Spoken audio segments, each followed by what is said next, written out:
Usa ka pagtuo, usa ka tingog, usa ka katawhan.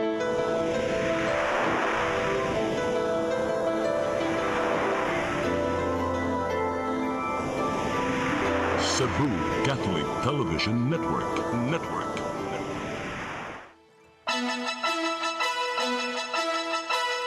Uluhan sa mga balita sa Sayri 47. Nagkasakang kaso sa dengue sa probinsya sa Sugbo. Gimonitor, katawhan giawhag nga manglimpyo. Kalangay sa pag-apod sa fuel subsidy, gikwestiyon usab sa konseho sa dakbayan sa Sugbo. Pagwagtang sa system loss charge sa bayranan sa kuryente, giuyunan sa Visayan election. Tulo ka bayot o kaubang babay na nulis og 17 anyos nga langyaw sud sa motel. Nadakpan. Samtang crew sa cargo vessel nga nanghinol og GRO sa beer house, nadakpan. Gipasaylo raw sa hinon. Sugbo, Kabisayan ug Mindanao, Pilipinas ug katawhan kutos maabot sa tong Sibya sa tibuok kalibutan. Maayong hapon. Live kita karon sa CCTN Channel 47 ug kini ang tulumanon sa nag-unang kasayuran nga angay natong masayran. Sa nga ni Attorney Danica Caballes Tikling, ako si Dennis Tabar ug kini ang Sayri 47.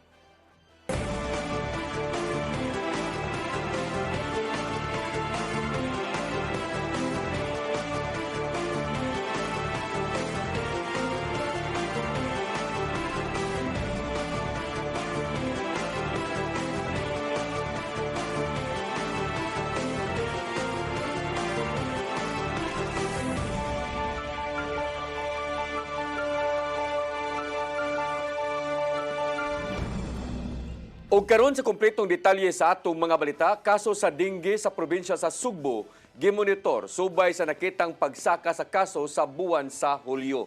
Mga residente giawhag nga manghinlo kanunay aron malikayan ang pagdaghan sa lamok sa mga tugkaran. Ang kasayuran ihatod ni RV Deloso. Adunay nakitang pagsaka sa kaso sa dengue sa probinsya sa Sugbo karong buwan na. Kini mo gikumpirmar sa Provincial Health Office tungod sa sagunson nga pag-uwan sa Sugbo. Base sa dato sa buhatan sa uhing 5 ka semana, moabot sa 300 ka dengue cases ang natala sa capital run hospitals sa 25 ka mga lokalidad. Duha sab ang natala nga namatay, usa gikan sa Konsolasyon, samtang ang usa gikan sa Compostela. Subay ni ini gipahibaw sa kagamhanan nga gi-activate na sa mga provincial ug district hospital sa Sugbo ang mga dedicated dengue fast lanes, samtang gi-monitor sa mga doktor sa matag hospital ilabi na ang gilauman nga pagsaka sa mga kaso atol sa ting-uwan. Gipahimutang ang mga fast lane aron nga mapadali ang pagsusi ug pagtambal sa mga pasyente nga gidudahang adunay dengue, samtang gipalig-on sab sa mga doktor ug opisyal sa hospital ang pagtubag sa panahong mosaka pa ang mga kaso sa lalawigan. Una na, gipahimangno sa Department of Health kon DOH nga nalakip sa common symptoms sa dengue ang taas kahilanat, grabing labad sa ulo, panakit sa mga mata, pamuypoy sa lawas, pagsuka, skin rashes ug mild bleeding sa ilong ug lagus. O galing mabantayan kini, daling dadon sa tambalanan ang pasyente aron nga malikayan ang complications niini. Padayon usab nga nanawagan ang kagamhanan nga moabag nga malikayan ang pagdaghan sa lamok pinaagi sa kanunay nga paghinlo sa palibot, iabo ang mga tubig nga nakatambak ug ang pagsiguro nga protektado pinaagi sab sa pagbutang og off lotion ilabi na sa mga bata. RV Veloso, CCTN News. Gipahugtan sa Department of Veterinary Medicine and Fisheries ang pagsud sa mga buhing baboy sa dakbayan sa Sugbo aron kalikayan ang African swine fever. Alang sa tanang brahidor o motorbangka operators, kinahanglang ipakita ang mga pagmamatuod nga negatibo sa ASF ang kargang baboy. Sama na lang kini sa ASF Negative Test Result, Certificate of ASF-free status gikan sa Provincial Veterinary Office o guban pang mga dokumento. Alang usab sa mga magda og karning baboy, ipakita lang ang meat inspection nga certificate. Ingon man Certificate of Acceptance gikan sa DVMF og local shipping permit gikan sa Bureau of Animal Industry. Pinasubay kini sa hugot nga lagda nga gipatuman sa kagamanan sa dakbayan sa Sugbo human natala ang localized outbreak nga ASF sa usa ka babuyan. Kalangay sa paghatag sa fuel subsidy ngadto sa public transport drivers sa Cebu City, gikwestiyon usab sa konsiho. Kini bisan pa man sa pagklaro sa listahan kung kinsa ang lehitimong mga benepisyaryo sa maong nga tabang. Ang kasayuran ihatod ni Gian Navarro. Gikwestiyon ni Konsel Pastor June Alcover ang kalangay sa pag-apod sa fuel subsidy alang ngadto sa mga driver sa mga pampublikong transportasyon nga apektado sa nang-aging krisis ato sa regular session. Gibuteg niya nga daghang mga driver sa syudad sa Sugbo ang nagpaabot sa mong tabang subay sa tinguha nga iapod unta kini nitong ikadwang semana sa Hulyo. Kini ang nahimong pagbutyag sa konsehal. Human na mahayag si Mayor Nestor Archival nga adunay kakulian sa listahan sa mga tabangonong driver. Hinungdan nga gipaagi sa privilege speech ang panawagang iapod na dayon ang giandam nga 35 million pesos nga pundo alang sa fuel subsidy. Duble-duble naman ni sila sigihan. Sige nag-release ni through the SWD. Kining mga jeepney drivers. I don't know kung covered ba rin sa 35 million kining mga jeepney and taxi drivers. Daan ang nasabutan sa konseho nga puros mga lehitimong driver ang ilakip sa listahan. Diin sukit-sukiton kini sa barangay officials aron masuta ang iyang Pinoy-anan. Apan nakita sa mayor nga kinahanglang i-review ang maong listahan sa posibilidad nga gilakip ang mga dili kwalipikadong beneficiaries nga makadawat sa maong tabang. Sumapa ni Konsel Franklin Ong nga kinahanglanon ang makuting verification. Sanglit gisabutan naman kini sa mayor ug sa barangay officials. I don't know kung saan hitabo karon from other barangay nga makadungog sa ko nga uban nga di gihapon agi. So mo siguro sanay makalangay kung mo ginang gi-follow strictly sa atong accounting or disbursement nga mangita sila kanang guidelines. Misugyot ang presiding officer na napanahonang si Konsel Philip Zafra kang Alcover nga i-reconvene ang hingtong dambuhatan aron masulbad ang maong pagdelatar. Giduso usab sa konseho ang pagbaton og klaro mga detalye ug lagda may tungod sa makiangayong distribution sa fuel subsidy. Gian Navarro, CCTN News. My statement is, in this bloodbath and bludgeoning, I will be blooded but unbowed.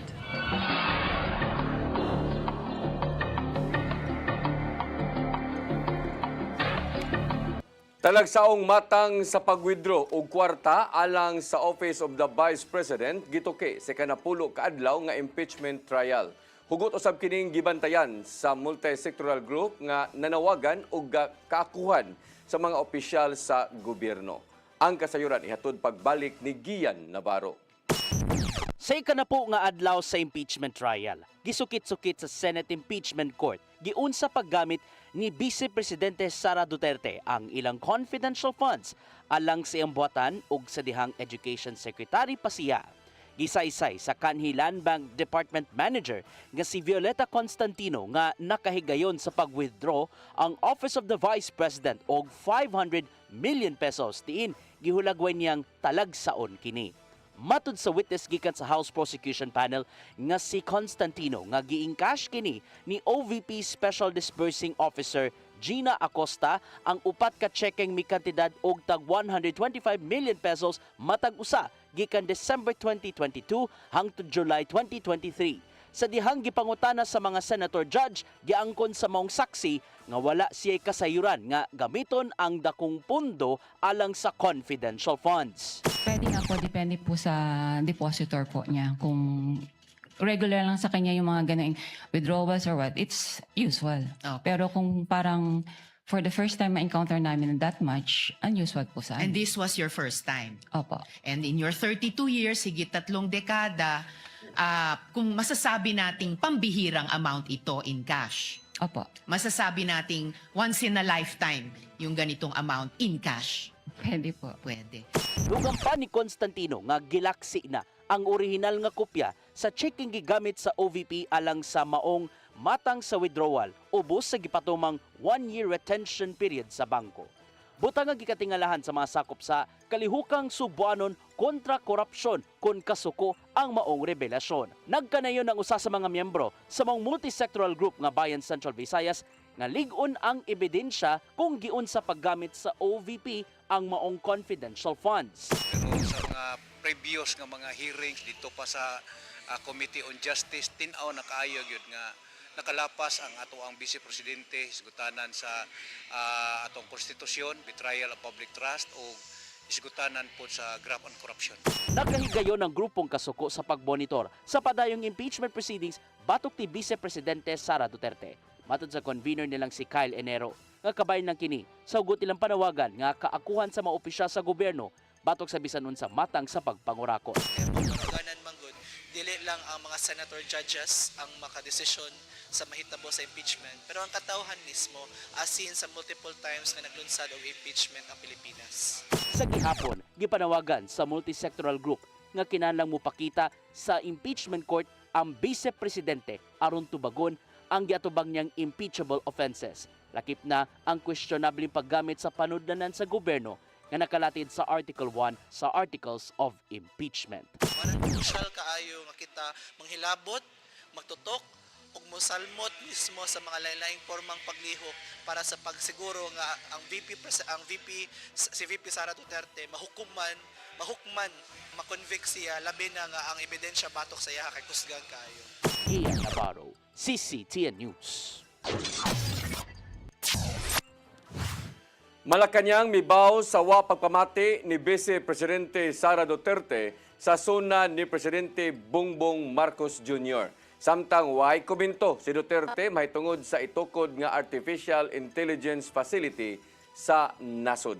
Ang kasayuran ihatod ni Mary Rose Sagarino.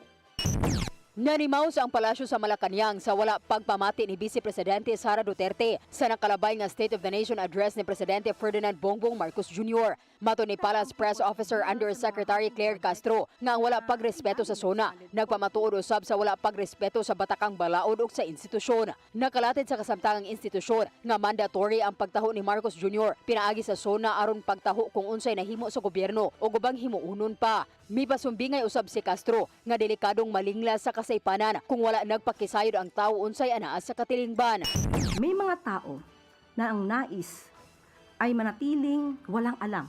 Mangmang ang mga kababayan mas madaling maging or manipulahin ang mga taong walang alam.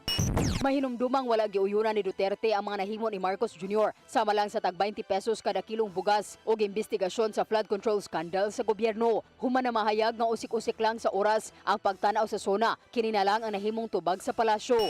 Parang ito po yung waste of time, sagutin, dahil sa walang basihan at walang kakwenta-kwentang mensahe. Lakip sa nahimong pasalig ni Marcos Jr. atol sa iyang SONA, mawang katumanan sa Artificial Intelligence Facility nga PAC Silica. Din itukod pa kini sa kapinimilisayas ka ektarya nga luna sa Kapas Tarlac. Mato ni Marcos Jr. nga makahatag kini og dugang kahigayunan sa pagpanarbaho ngadto sa ubang mga Pilipino. Sa dihang nangutana ang supporters kang Vice Presidente Duterte ngadto sa the Netherlands mahitungod sa PAC Silica, wala kini mihatag og komento. Ano na? PAC Silica? Yung PAC Silica. PAC Silica? Hindi ma'am, PAC Silica. Do you know anything about that? Wala ako. I cannot comment on that. Mary Rose Sagarino, CCTN News.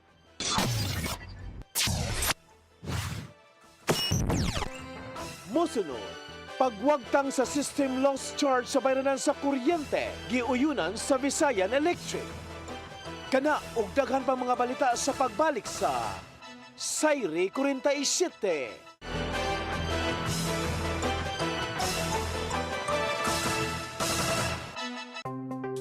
Discover the beauty of the Philippines.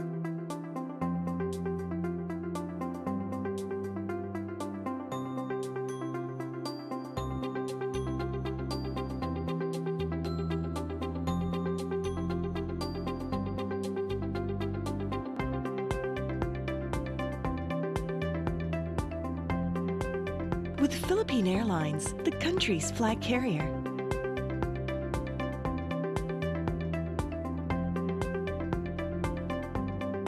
The airline that lets you feel the warmth of the nation.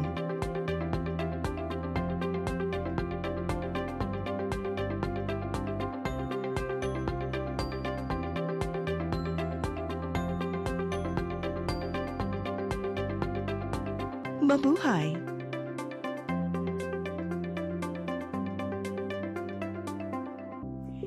po ang programa na hatid sa inyo ng OzoneMed Wellness Clinic kung saan ibabahagi ng mga doktor ang kanilang kaalamang medikal tungkol sa inyong kalusugan.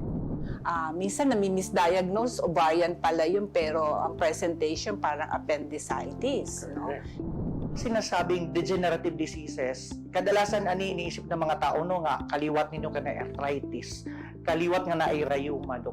Pero unsa ba gyud ka big, unsa ba kalawak ang ibig sabihin nitong degenerative diseases dok? Yeah. So yung buong katawan, as we age, as we use it lagi, talagang dahan-dahan masisira yung mga cells, mga tissues, yung organs natin, dahan-dahan masisira yun siya. In our age today, it is very important that we have to really value yung aging process na to. Toxic na lang yung pinag-uusapan natin, but gaano ka-importante this time? Yung mga tao dapat sila educated about these changes ng global health. It is not the infectious disease that predominate. It is the non-communicable disease or chronic diseases. Sa New Start, we believe na ang pinakamalakas na patunay ng healing ay ang mga boses ng taong nakakaranas nito mismo. Tinignan ng OB, sabi niya, cervical cancer daw. Inisip ko, ang Panginoon, hindi naman ako pababayaan. Diba sabi niya, by His stripes, I am healed. OzoneMed Wellness Clinic New Start. Mapapanood every Saturday, 8 to 9 a.m. Og ang replay airing matag Miyerkules 1:00 hangtod 2:00 sa hapon. Dinhilang sa CCTN Channel 47.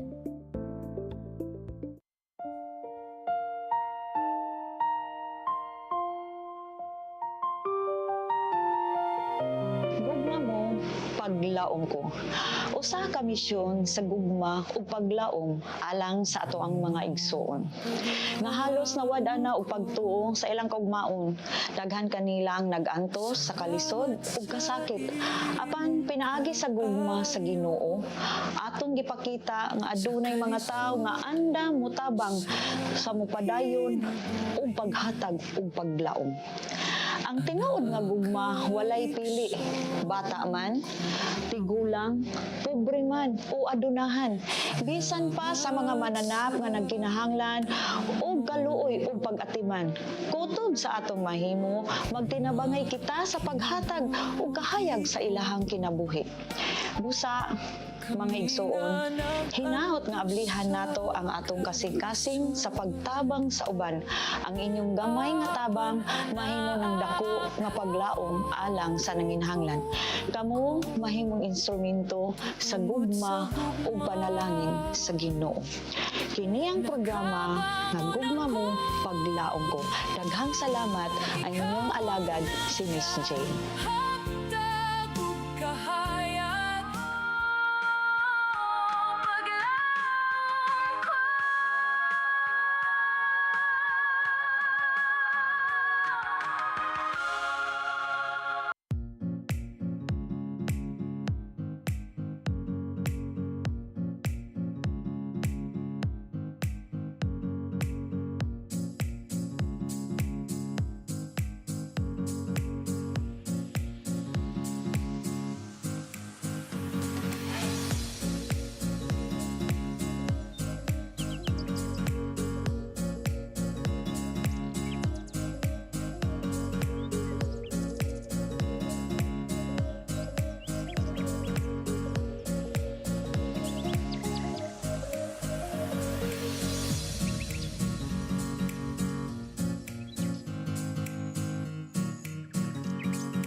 Looking for the best internet deals in Negros Oriental? Phil Products Negros is here to bring you fast, reliable, and affordable internet with plans made just for you.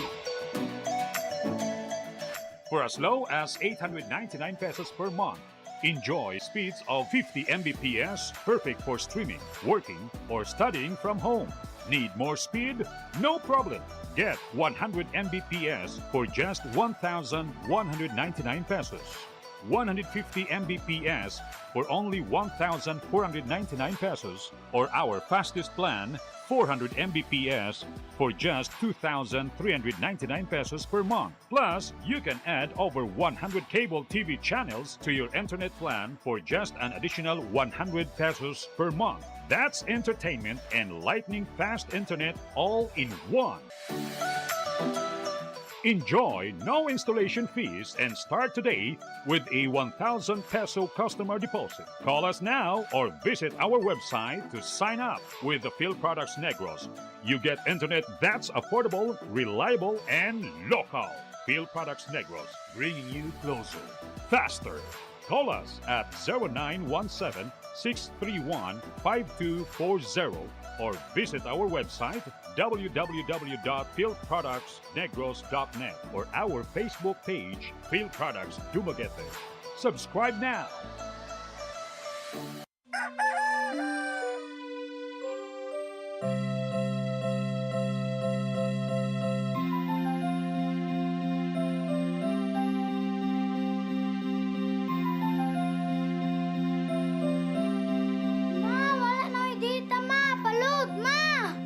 Sorry ma'am, na-late ko. Nangita pa mong gugo para internet sa kong anak, ma'am. Ay, wala na yung problema. Pag sinisibo. Sinisibo, sinisibo. For your internet connection. And for the signal of your cable TV. So fast and straight, that transmission to your home. Sinisibo. Sinisibo, Sinisibo. Offers you to have fiber optics. For your viewing experience, perfect and clear, so fast. So great and affordable for you to enjoy. Sinisibo. Cine Cebu Television Network Incorporated offers fiber to the home broadband internet. Bundled with fiber to the home cable TV connection. Cine Cebu Television Network Incorporated, with its operation in Metro Cebu and the whole province of Cebu soon. And affordable for you to enjoy. Sinisibo.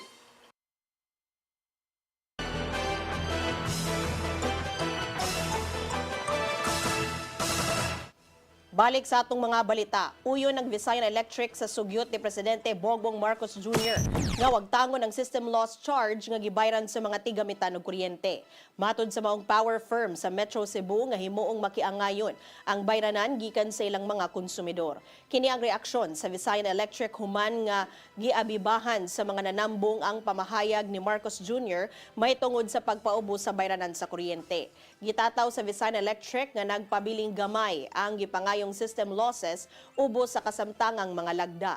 Nakabot kini pinaagi sa padayong pag-invest sa mga distribution infrastructure o paglikay sa illegal nga koneksyon sa kuryente. Gihingusgan sa Cebu Provincial Government ang patas nga pagtratar ilabi na sa mga tabangunong pasyente sa mga provincial o district hospitals. Ubos sa Executive Order No. 42 ni Governor Pamela Baricuatro, hatagan dayon og dinaliang medikal nga atensyon ang mga tabangunong pasyente panahon sa emergency. Hugtanong ipatuman ang anti-hospital deposit law aron walay paglangan sa pag-atiman. Magbaton usab ang matagtambalanan og kawani nga moproseso sa mga benepisyo sa PhilHealth. Gimanduan usab ni Baricuatro ang mga chief of hospital nga musubay sa pagpatuman sa iyang kamanduan. Kini aron dili mahasol kadugayan ang matagtabangunong pasyente.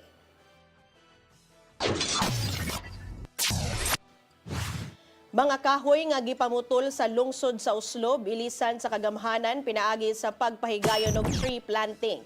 Kini pahigayon karong umaabot nga Biyernes dinha sa Upper Barangay Nueva Caceres. Ang inisyatiba gihimo isip kabahin sa ilang commitment sa pagpanalipod sa kalikupan, ilabi na sa climate change mitigation. Ang Department of Environment and Natural Resources 7 unang mimando sa pagpahunong sa pagpamutol sa mga kahoy sa Uslob Town Plaza. Diin moabot sa napulo ka mga kahoy ang ilang gipamutol. Gihulagway sa mga residente niini nga lig-on og dugay na ang maong mga kahoy nga mahimong makasagang sa pagsaka sa tubig panahon nga mag-uwan. Magpadayon si Mayor Nestor Archival sa pagpangita og mga alternatibong lakang aron mahipos ang mga basura sa Cebu City. Kinibisan pa man sa kasagmuyong na angkon human masayod nga dili padawaton sa Binaliw landfill ang mga basura gikan sa Kabalayan. Sa kasamtangan, puros mga basura gikan sa pribadong establishmento ang gidawat sa pribadong labayanan sa Barangay Binaliw. Butang nga gikatingalahan ni Archival ang maong lakang sa Binaliw landfill, ilabi na nga aktibo pa ang business permit ni inis sa syudad. Pipila sa gihimong lakang karon maong paghakot sa mga basura gikan sa mga barangay aron ilabay paingon sa laing labayanan.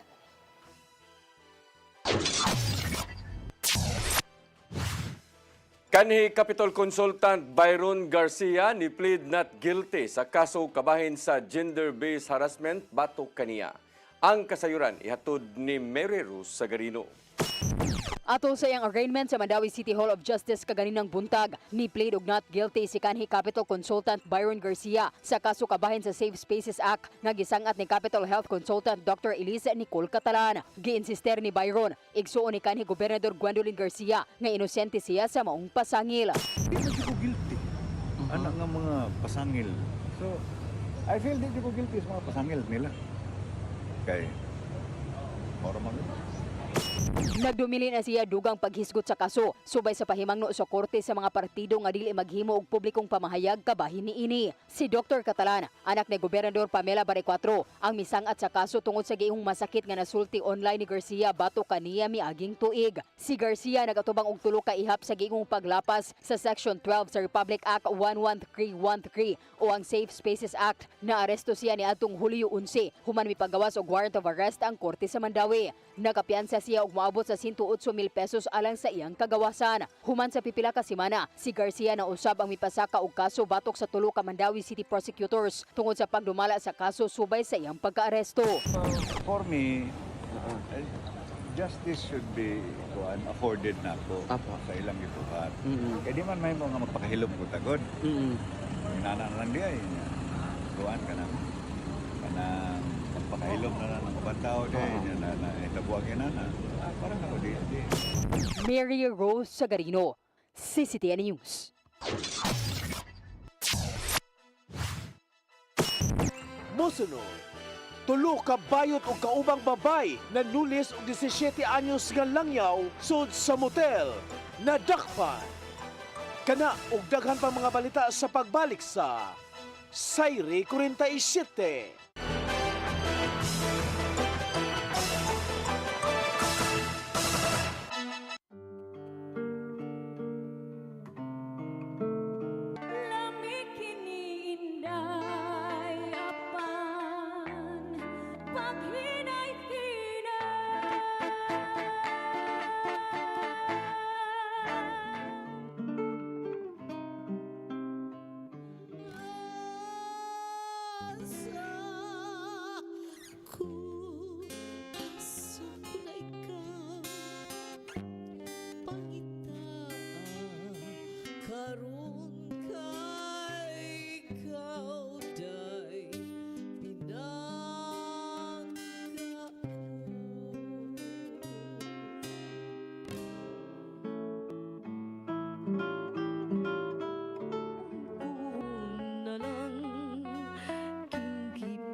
Hapon nga tigulang og hubakon Sugod siya kay iya lang hokhokon, og iya lang oto-otoon. Ay pas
I am the God that healeth thee.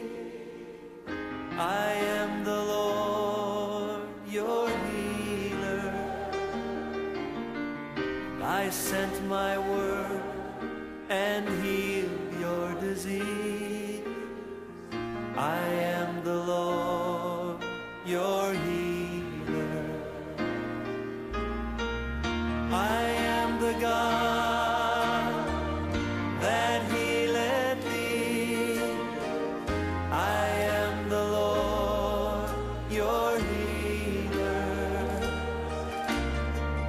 I sent my word and healed your disease. I am the Lord, your healer. I am the God that healeth thee. I am the Lord, your healer. I sent my word and healed your disease. I am the Lord, your healer. I am the God that healeth thee. I am the Lord, your healer.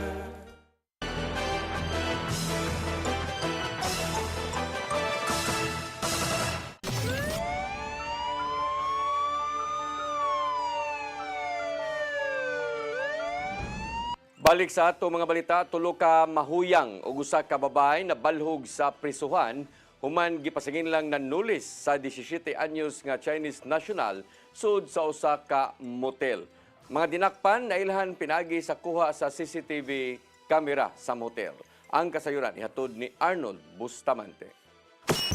Usa ka babae ug tulo ka mga bayot ang pulos na balhog karon sa Waterfront Police Station naman pasanginli sa usa ka 17 anyos ka Chinese national nga misunod sa ihang lawak sa usa ka motel nga nahimutang sa General Maximum Extension Avenue North Reclamation Area sa dakpit sa Sugbo alas 10 neto nga Domingo sa gabi ug gikuha ang iyang kwarta nga 53,000 pesos. Ang mga suspitsado mo silang alias Arturo taga Pusok Lapu-Lapu City, alias Ruby 19 anyos taga Lower Camagong Lahog, alias Kyle, 22 anyos taga Panagdait Mabulo, ug alias Ichichel, 20 anyos taga Apas Dakbayn sa Sugbo. Sa investigasyon sa Waterfront Police Station nga nakaila ang biktima nga si alias Yang, tinunan sa usa ka international school sa Dakbayn sa Lapu-Lapu, ug si Kyle sulod sa usa ka mall ug nakahimamat. Mato ni Police Lieutenant Colonel Franco Rodolfo Oriol, ang Deputy City Director for Administration sa Cebu City Police Office, nga nakasinamot ang duha nga mosulod sa motel ug tuod man sa dihang ganaan na sila sa sulod, nananghin ang biktima nga mosulod sa banyo aron maligo. Apan gipasulod usab ni Kyle ang tulo ka mga bayot nga wala masayon ang langyaw nga tinun-an. Nabantayan sa biktima nga doon nila ang tao gawas ni Kyle nga iyang gikasabot nga mahinungdan nga migawas usab kini sa banyo. Dinhi namatod pa nahitabo ang komosyon ug gipugos pagkuha ang ihaga kwarta sa ang pitaka nga mobalor sa 53,000 pesos, lagip na ang iyang cellphone, charger ug power bank. So according to the Chinese national, napugos ko siya pag hatag yung tanan niya magamit, kwarta, alahas, cellphone, tanan. Walay gibilin sa iya. O after atong nahitabo, dali dayon siya nagpa-blatter din sa police station. Human magkuha sa mga sospek ang kwarta ug butang sa biktima, dali ning nalibat sa motel nga mahinungdan nga midangop siya sa kapulisan. Milo sa dayon og investigasyon ang Waterfront Police Station sa pagpangulo sa hipidini nga si Police Captain na Michael Sevilla ug gihimo usab ang follow-up operation. Gipangsubay ang mga CCTV camera ug nailhan dayon nila kinsa ang mao nga mga sospek. Pagka alas 10 sa gabi sa Lunes, malampuson nga nadakpan sa kapulisan ang upat ka sospek sa sulod sa IT Park sa Barangay Apas sa siyudad sa Sugbo. Dugang ni Oriol nga mao kini ang modus sa mga sospek, din ang ilahang target mao ang mga langyaw. Diha sila mag-atang sa sulod sa mall, din ang ilahang nga ipaon na ang usa ka babae o kung musugot na nga mo check-in sa mga motel o kaha-hotel, sundon kini sa mga bayot apan ila kining tulison.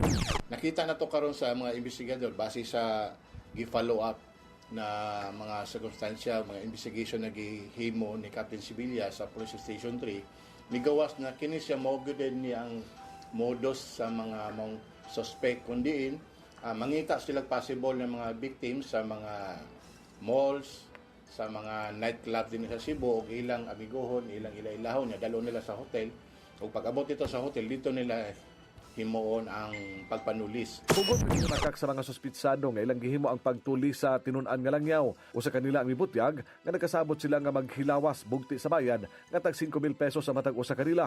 Dili usab matod patinuod nga nanuli sila gani ang cellphone nila mo'y nawala dili ang sa langyaw. Buan, ato, nabuo na to. Oh, sige. Sige. Kanan lang. O, kanan na lang. So, dili tinuod. Pasangilan ra mo? Correct. Kanan pa lang ulit to di ay. Ipadayang yun. Actually, si Iyas nasa Cherry ko anak kay agad siya prostitution. Isa man si Morulan? Oo, Chinese. Doon na may relasyon na ni ma'am? Oo, kanagpaan eh. Yung sabot-sabot din niya. Sabot niya, bayaran lang ang mo. May agreement. Pila man tayo ihatag sa sa inyo ha?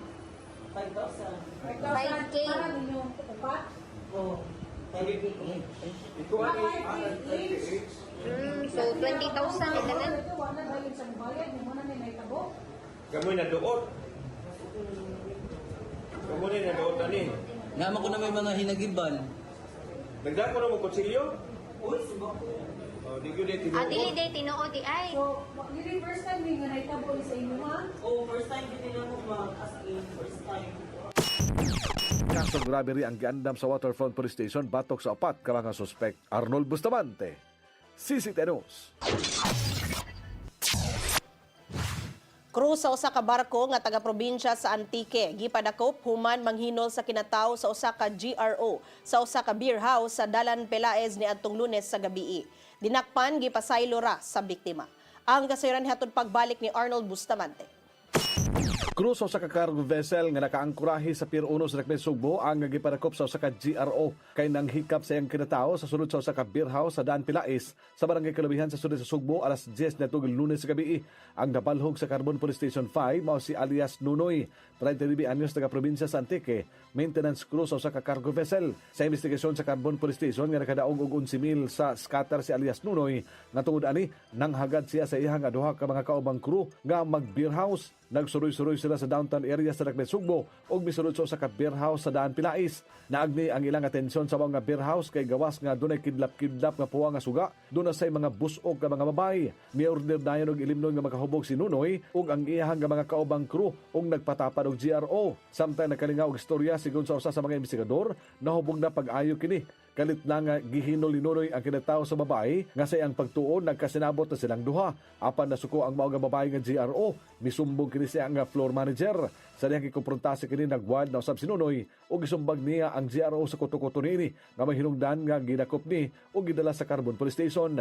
Nangaypasaylo si Nunoy sa babae nga ihang gihinol kay wala siya masayod nga iyatong nahimo tungod sa iyang kahubog. Ang iyang nabantayan lang nga nasuko siya kay nawala na ang iyang pitaka nga naa dito ang iyang kwarta og cellular phone sa iyang kauban. Ang GRO nga babae nga iyang ginudahan nga nagkuha sa iyang pitaka nga naa dito ang kwarta nga daog niya sa scatter. Napasaylo hinuon sa babae si Nunoy aron makasakay kini pagbalik sa cargo vessel nga naa pa sa Pier 1 nga ginakdang mobiyahe kini paingon sa Cagayan de Oro ug balik sa kauluhan sa sunod semana. Arnold Bustamante, CCTV News.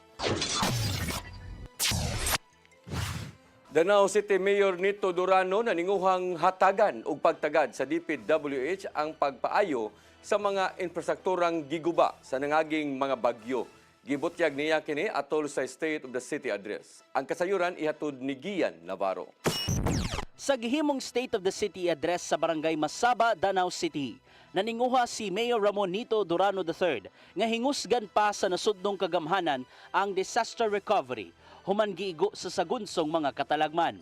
Human makabati sa State of the Nation Address ni Presidente Ferdinand Bongbong Marcos Jr., gilauman ni Durano nga tagdon sa Department of Public Works and Highways ang rehabilitasyon sa mga nangagubang national infrastructure projects sa Dakbayan. Ilabi na nga adunay mga karsada ug ubang istruktura nga giguba sa bagyong Tino niadtong November 2025. Bukas gihapon kini sa pagpakig-alayon sa nasudnong kagamhanan alang sa mga inisyatibang makatabang sa pagpalambo na usab sa Dakbayan. Dayon ang atong pakig-alayon sa Department of Public Works and Highways aron malakip sa ilang Quick Response Fund or QRF ang mga nadaot nga kadalanan, tulay ug ang mga riverside protection sa Barangay Ginakot ug Barangay Suba nga iya sa DPWH. Sa iyahang soka, gitaho ni Mayor Durano nga 99 ka mga infrastructure projects ang nahuman sulod sa iyang termino ug adunay laing 14 ngagtiwasonon pa. Lakip sa ilang mga long-term projects nga naninguhang humanon mao ang Danao City Sports Complex and Convention Center, Solid Waste Management Facility, reclamation projects ug uban pa. Gitaho usab ni Durano ang mga nahimo gikan sa mga batakang serbisyo, pagbatunog maayong kahigayunan sa pagpanarbaho, dugang pang investments gikan sa mga langyaong kumpanya ug sa nasod ug uban pa. Nagpabilin ang tinguha sa liderato ni Mayor Durano nga makabot ang mas connected, resilient ug opportunity-driven nga matang sa kalambuan sa syudad sa Danao. Gian Navarro, CCTN News. Syudad sa Mandaue ni konsidera sa pagpalit og solar-powered mobile water treatment system. Ang maong teknolohiya makahimo og mainom nga tubig gikan sa nagkadaiyang tinubdan. Ang kasayuran hatod ni Mary Rose Sagarino.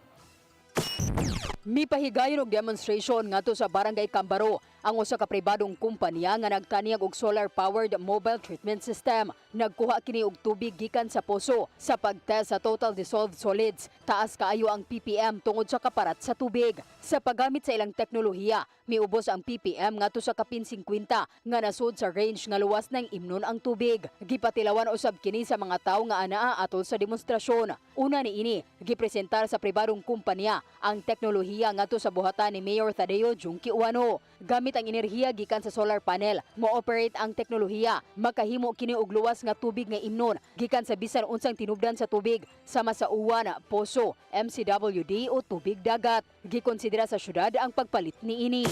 City man nagisgot ana sa sidere mo nga usama nas gi-point out nga problema kung naay mga evacuation centers kana magud potable water niya. Problema ba nang pag distribute o mga bottled water, di ba? Problema sa garbage, ano naman. So, yeah, a little bit expensive ba na. So, nakakita ta kuan nga na yung mga solutions diyan. So, mo nang gipa-present ni Mayor gipademo. Gipadayag usab sa suporta si Kapitan Maricar Caniete sa plano. Yes, dali ra kaayo ba? If ever parehan ni tabay, dayon nakainom gay ko. Okay kaayo. Ang presyo sa teknolohiya magdepende sa pag-customize sa kinahanglan nga kapasidad sa syudad. Gigamit na kini sa ubang lokalidad sama sa La Union ug sa Tagbilaran City sa Bohol. Mary Rose Sagarino, CCTN News.